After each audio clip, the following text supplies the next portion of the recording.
Assalomu alaykum, hurmatli tomoshabinlar. Bugungi ma'lumotni albatta oxirigacha eshiting.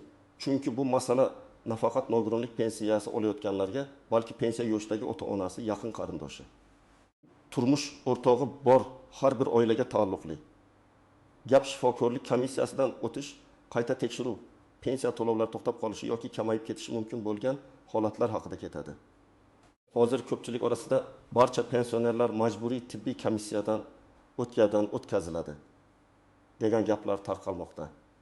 Men bugun sizga bu masalani oddiy tilda kimda xavotir olishiga asos yo'q, qaysi hujjatlar kerak, qayerga murojaat qilish lozimligini batafsil tushuntirib beraman. Kanalga hoziroq obuna bo'ling, videoga like bosing, chunki bunday ma'lumotni vaqtida bilgan odam o'z pensiyasini, nafaqasini va huquqini himoya qila oladi. Avvalo eng muhim joyini aniqlab olaylik. Oddiy yoshga doir pensiya olayotgan hamma fuqarolar avtomatik tarzda shifokorlik komissiyasidan o'tishga majbur qilinadi degan gapni umumiy qoida sifatida tushunish noto'g'ri. Yoshga doir pensiya, ya'ni erkaklar va ayollar belgilangan pensiya yoshiga yetgani ish staji va badallari asosida olayotgan pensiya. Odatda tibbiy komissiya xulosasiga bog'liq emas. Bunday pensiya odamning sog'lig'i emas, balki yoshi, ish staji va qonunda belgilangan shartlar asosida tayinlanadi. Lekin nogironlik pensiyasi, nogironlik nafaqasi, mehnatga layoqatsizlik darajasi, parvarishga muhtojlik, ayrim imtiyozli to'lovlar va tibbiy xulosa asosida berilgan yordam pullari bor bo'lsa, bu yerda shifokorlik komissiyasi masalasi juda muhim bo'ladi. Chunki bunday to'lovlar ko'pincha insonning sog'lig'i qanday holatda, nogironlik guruhi saqlanadimi, mehnatga layoqat tiklandimi yoki yo'qmi, qayta ko'rik muddati kelganmi degan savollarga bog'lanadi. Oldin qanday edi? Oldin ham tibbiy komissiya mavjud bo'lgan. Nogironlik guruhi belgilanganda odam tibbiy hujjatlarini yig'ar, poliklinika yoki shifoxonadan yo'llanma olar. Keyin tibbiy mehnat ekspert komissiyasidan o'tar edi. Komissiya holatga qarab birinchi, ikkinchi yoki uchinchi guruh nogironlikni belgilardi. Ba'zida muddatli, ba'zida muddatsiz qilib berardi. Muddatli bo'lsa, masalan, 1 yil yoki 2 yilga berilgan bo'lsa, belgilangan muddat tugaganda odam yana qayta ko'rikdan o'tish kerak bo'lardi. Hozir nima o'zgargan? Hozir ko'p joylarda nazorat kuchaygan. Ma'lumotlar elektron tizimlar orqali tekshirilmoqda. Komissiya xulosalari, pensiya jamg'armasi ma'lumotlari, tibbiyot muassasalari bergan hujjatlar o'zaro solishtirilmoqda. Ya'ni ilgari odam qog'oz hujjat bilan yurib, muddatni o'tkazib yuborganini biroz kechroq bilgan bo'lsa, hozir tizim muddat tugaganini tezroq ko'rsatishi mumkin. Natijada ayrim fuqarolarda meni birdan komissiyaga chaqirishyapti, pensiyam to'xtab qoladimi, hammani majburiy tekshirisharkan degan xavotir paydo bo'lmoqda. Men bu yerda sizga asosiy farqni aniq aytaman. Yoshga doir pensiya oluvchi oddiy pensioner bilan tibbiy xulosa asosida pensiya yoki nafaqa olayotgan shaxsning holati bir xil emas.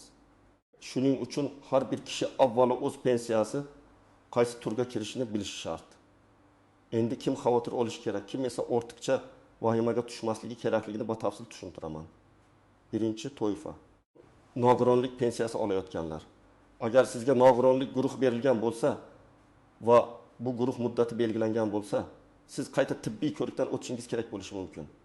Masalan, sizga ikkinchi guruh nogironlik 2023 yil 15 sentabrdan 2025 yil 10 sentabrgacha berilgan bo'lsa, 2025 yil sentabrga yaqin poliklinikaga borib hujjatlaringizni tayyorlashingiz kerak. Agar muddat tugab ketsa va yangi xulosa bo'lmasa, to'lov vaqtincha to'xtashi mumkin.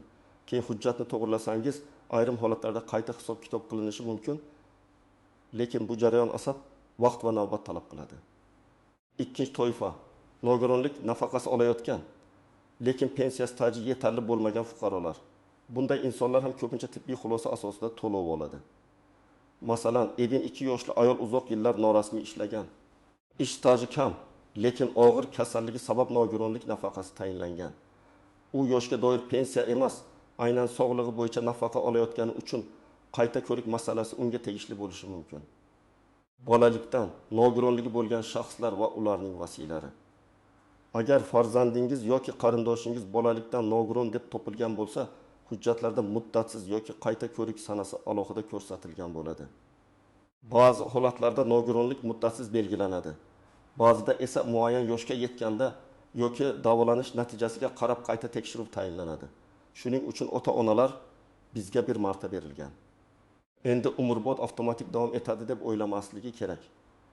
Hujjatdagi muddatni albatta tekshiring. 4-toifa parvarishga muhtojlik bo'yicha qo'shimcha to'lov yoki imtiyoz olayotganlar.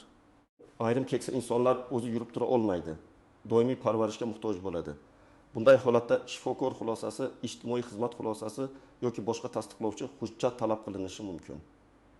Masalan, 8 yoshli otaxon insultdan keyin mustaqil harakatlana olmaydi. Farzandi unga qaraydi, oilaga parvarish bilan bog'liq yordam rasmiylashtirilgan. Agar tizimda parvarishga muhtojlik muddati tugagan bo'lsa yoki qayta tasdiqlash kerak bo'lsa, tibbiy hujjatlar yana so'ralishi mumkin. Endi kimlar ortiqcha xavotir olmasligi kerak? Agar siz oddiy yoshga doir pensiya olayotgan bo'lsangiz, pensiyangiz tibbiy komissiya xulosasiga bog'lanmagan bo'lsa, sizni faqat pensionersiz degani uchun har yili majburiy komissiyaga olib borishlari kerak degan qoida yo'q. Masalan, 64 yoshli erkak 35 yil ishlagan, mehnat daftarchasi va ish staji asosida yoshga doir pensiya olmoqda. Uning pensiyasi nogironlik guruhi bilan bog'liq emas. Bunday fuqaro tibbiy komissiyadan o'tmasa ham. Yoshga doir pensiyasi faqat shu sabab bilan bekor qilinmaydi. Yana bir misol, 6 yoshli ayol 22 yil maktabda ishlagan, belgilangan tartibda pensiyaga chiqqan. U sog'lig'i yomonlashgani uchun poliklinikaga borishi mumkin. Davolanishi mumkin. Lekin pensiyasini olish uchun har safar shifokorlik komissiyasidan o'tish shart emas. Agar u keyinchalik nogironlik guruhi olishni istasa, ana o'shanda tibbiy komissiya kerak bo'ladi. Chunki u holda yangi imtiyoz yoki qo'shimcha to'lov sog'lig'i bo'yicha hujjatlarga bog'lanadi. Real hayotdagi eng ko'p uchraydigan vaziyatlardan biri shunday. Odam ikkinchi guruh nogironlik pensiyasi oladi. Lekin xulosasi 1 yilga berilganini unutadi. Masalan, oyiga 1 million 2 ming so'm atrofida pensiya olayotgan fuqaro bor. U komissiya muddati tugagandan keyin ham to'lov keladi deb o'ylaydi. 1 oy pul tushmaydi. Keyin pensiya jamg'armasiga boradi. U yerda sizning tibbiy xulosangiz muddati tugagan, yangi xulosa tizimga kiritilmagan deyishadi. Shunda odam poliklinikaga boradi, analiz topshiradi, mutaxassis ko'rigidan o'tadi. Komissiyaga navbat oladi. Bu jarayon 10 kun ham, 20 kun ham, ba'zan undan ko'proq davom etishi mumkin. Agar u muddat tugashidan 1 oy oldin harakat qilganida to'lov uzilmasligi ehtimoli yuqori bo'lardi. Yana bir misol. 3-guruh nogironligi bor inson ishlayapti. U men ishlayapman, demak nogironligimni olib qo'yishadi deb qo'rqadi. Aslida hamma holatda bunday emas.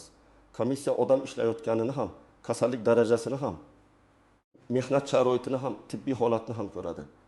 Agar kasallik saqlanib qolgan bo'lsa, nogironlik guruhi davom ettirilishi mumkin. Lekin agar sog'lig'i sezilarli yaxshilangan, mehnat layoqati tiklangan, tibbiy asoslar kamagan bo'lsa, guruh o'zgartirilishi yoki bekor qilinishi mumkin. Shuning uchun bu yerda asosiy masala ishlayaptimi yoki yo'qmi emas, tibbiy mezonlar va hujjatlardir. Birinchi muhim noziklik. Muddatsiz nogironlik bilan muddatli nogironlikni adashtirmang. Agar hujjatda nogironlik muddasi belgilangan bo'lsa, odatda har yili qayta komissiyadan o'tish talab qilinmaydi. Lekin bu umuman hech qachon hech qanday hujjat so'ralmaydi degan emas. Ayrim holatlarda ma'lumotlarni aniqlashtirish, hujjatdagi xatoni tuzatish, shaxsiy ma'lumotlar mosligini tekshirish, boshqa idora talab qilgan tasdiqnomani yangilash kabi texnik jarayonlar bo'lishi mumkin. Bunday holatda komissiyadan o'tish bilan oddiy ma'lumot tekshirishni farqlash kerak. Ikkinchi noziklik, tashxisning o'zi yetarli emas. Uning oqibati muhim. Masalan, 2 kishida ham yurak kasalligi bo'lishi mumkin. Birinchi odam doimiy nafas qisishi, yurish cheklanishi, tez-tez kasalxonaga yotishi, ish qobiliyati jiddiy kamayishi sabab nogironlik bo'lishi mumkin. Ikkinchi odamda ham yurak tashxisi bor, lekin dorilar bilan nazoratda kundalik hayotiga katta ta'sir qilmaydi. Ishlash imkoniyati saqlangan. Komissiya faqat kasallik nomiga qarab emas, kasallikning og'irligi, asoratlari, harakatlanish, o'ziga xizmat qilish, mehnat qilish imkoniyatiga qarab baho beradi. Uchinchi noziklik, hujjatlar to'liq bo'lmasa, haqiqiy kasallik ham isbotlanmay qolishi mumkin. Men amaliyotda shuni ko'p ko'raman. Odam haqiqatan ham og'ir ahvolda, lekin qo'lida oxirgi tekshiruv natijalari yo'q. Kasalxonadan chiqarilgan epikrizeski, mutaxassis xulosasi yetishmaydi. Analizlar muddat o'tgan. Komissiya og'zaki gapga emas. rasmiy tibbiy hujjatga qaraydi. Shuning uchun meni hamma biladi. Mahallada ahvolim ma'lum degan gap komissiya uchun yetarli bo'lmaydi. 4-noziklik muddatni o'tkazib yubormang. Agar qayta ko'rik sanasi yaqinlashayotgan bo'lsa, oxirgi haftagacha kutmang. Chunki poliklinikada terapevtga kirish, 4 mutaxassislar ko'rigidan o'tish, laboratoriya tekshiruvlari, apparat tekshiruvlari, shifoxona xulosasi, elektron yo'llanma tayyorlanishi vaqt oladi. Masalan, nevropatolog, kardiolog, endokrinolog yoki onkolog xulosasi kerak bo'lsa, navbat bo'lishi mumkin. Siz esa muddat tugagandan keyin emas. Muddat tugashidan oldin harakat qilishingiz kerak. 5-noziklik. Pensiya to'xtasa, bu har doim butunlay yo'qotdingiz degani emas. Ba'zan to'lov vaqtincha to'xtatiladi, chunki tizimda amal qiluvchi tibbiy xulosa yo'q. Agar siz keyin hujjatlarni to'g'rilab, nogironlik davom ettirilsa, qonunda belgilangan tartibda qayta hisob-kitob masalasi ko'rilishi mumkin. Lekin bu avtomatik, darhol va har doim bir xil bo'ladi deb o'ylamang. Har bir holatda muddat, sabab, hujjat sanasi, murojaat va komissiya qarori ahamiyatga ega. 6-noziklik. Komissiya qaroridan norozi bo'lsangiz, jim yurib ketmang. Agar siz nogironlik guruhi noto'g'ri pasaytirildi, bekor qilindi yoki holatingiz to'liq hisobga olinmadi deb o'ylasangiz, belgilangan tartibda yuqori turuvchi komissiyaga, sog'liqni saqlash organlariga yoki boshqa vakolatli idoralarga murojaat qilish huquqingiz bor. Shikoyatda hissiyot bilan emas, aniq dalil bilan yozish kerak. Qaysi kasallik, qaysi tekshiruv, qaysi shifoxona xulosasi, qaysi mutaxassis fikri e'tiborga olinmaganini ko'rsating. 7-noziklik. Hamma pensionlar komissiyadan o'tadi degan xabarni eshitsangiz, darhol qo'rqib qaror qilmang. Telefon orqali kelgan noma'lum xabar, qo'shnining gapi, ijtimoiy tarmoqdagi sarlavha siz uchun rasmiy asos emas.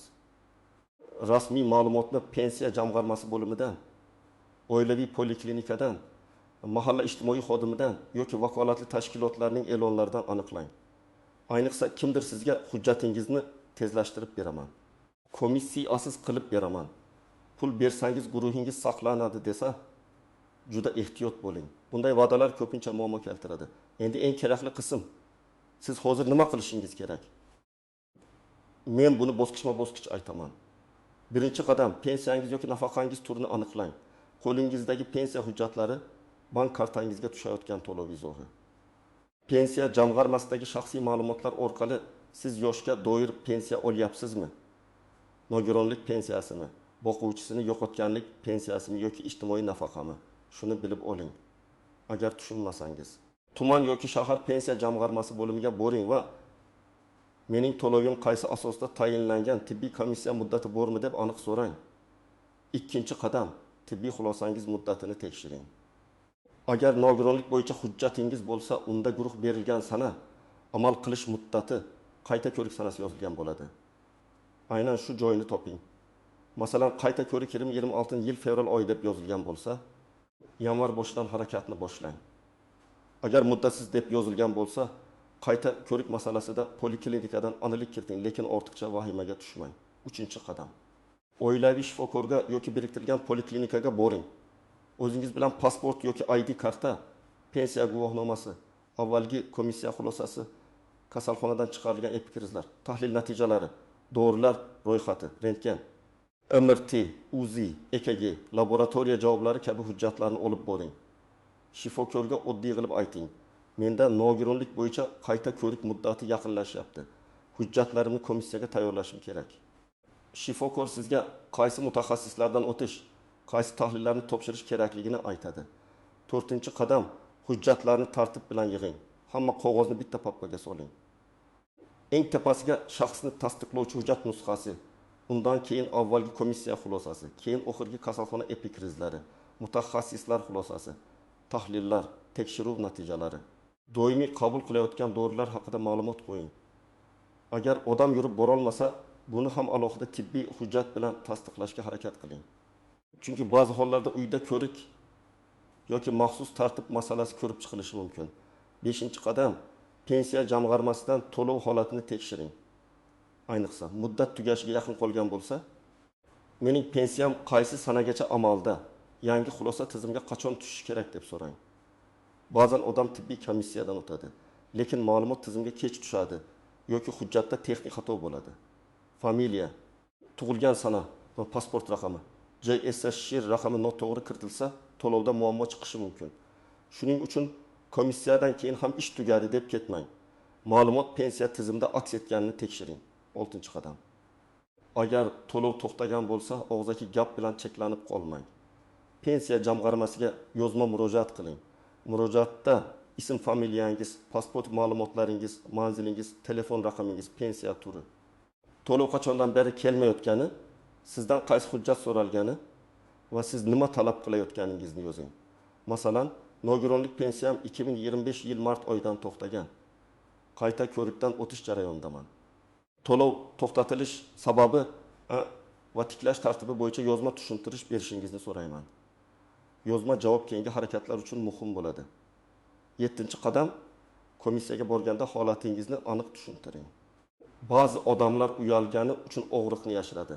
Yaxshiman deb qo'yadi, keyin esa qarordan norozi bo'ladi.